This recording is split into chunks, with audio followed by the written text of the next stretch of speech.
ഓണത്തിന്റെ കഥയൊന്ന് പറയാമോ? സാറേ കറക്റ്റ് ആണ്. ഞാൻ അവർക്ക് മനസ്സിലാകുന്ന ഭാഷയിൽ പറയാം ഞാൻ. ബ്രോ ഒന്ന് ശ്രദ്ധിച്ചു അങ്ങോട്ടാ. നമ്മൾ എന്താണ് ഓണം എന്ന് വെച്ചിട്ടുണ്ടെങ്കിലേ, വൺസ് അപ്പോൺ എ ടൈം നമ്മുടെ കേരളം റൂൾ ചെയ്തിരുന്നത് മാവേലി എന്ന് പറയുന്ന ഒരു കിങ് ആണ്. Maveli, that's his name, Maveli. അപ്പൊ മാവളി ഇങ്ങനെ റൂൾ ചെയ്യുന്ന ടൈമിന് നമ്മുടെ കേരളത്തിൽ മൊത്തം ഹാപ്പിനെസ് ആണ്, ഈക്വൽ ആണ്, നോ ഡിഫറൻസ്. മനസ്സിലായ? അപ്പൊ അങ്ങനെ ഇരിക്കുന്ന സമയത്ത് സ്കൈയിൽ ഇരിക്കുന്ന ഗോഡ്സില് ദേവേന്ദ്രൻ, ദാറ്റ്സ് ഹിസ് നെയിം. അപ്പൊ എനിക്ക് ഭയങ്കര ജലസിയായി.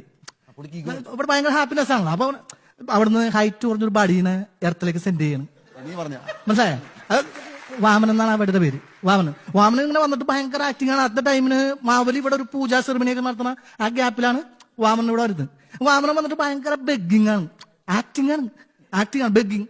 എനിക്കൊരു 3 feet സോയിൽ തരുമോ, ജസ്റ്റ് ഒന്ന് സിറ്റ് ചെയ്തിട്ട് പ്രേ ചെയ്യാൻ വേണ്ടിയിട്ടാണെന്ന്.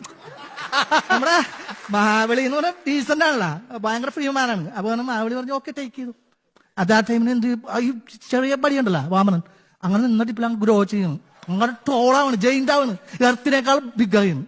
അപ്പൊ ഫസ്റ്റ് ഫീറ്റിന് ഈ എർത്ത് കംപ്ലീറ്റ് ആയി, സെക്കൻഡ് ഫീറ്റിന് സ്കൈ കംപ്ലീറ്റ് ആയി, തേർഡ് ഫീറ്റ് വെക്കാൻ സ്പേസ് ഇല്ല. മനസ്സിലായ? എവിടെ വേറെ സ്പേസ്. അത് അപ്പൊ മാവളി നീറ്റാണ്. മാവളി വന്നിട്ട് എന്ത് ചെയ്ത് ഈ ബാക്ക് ബോൺ ബെൻഡ് ചെയ്തിട്ട് ഹെഡ് അങ്ങ് ഷോ ചെയ്തിട്ട് ഇവിടെ പ്രസ് ചെയ്തോളം പറയും. എർത്ത് രണ്ടായിട്ട് സ്പ്ലിറ്റ് ആയിണ്. നമ്മുടെ മാവേലി അണ്ടർഗ്രൗണ്ടിലേക്ക് ട്രാവൽ ചെയ്യുന്ന ആ മൊമെന്റില് ഈ വന്ന വാമനൻ ഒരു ഓഫർ കൊടുക്കുകയാണ്, ഇയർലി വൺസ് ഒന്ന് പീപ്പിളിനെ വിസിറ്റ് ചെയ്തിട്ട് പോകാണ്. അങ്ങനെ ഇയർലി വൺസ് വിസിറ്റ് ചെയ്യാൻ വരുന്നതാണ് ഓണം.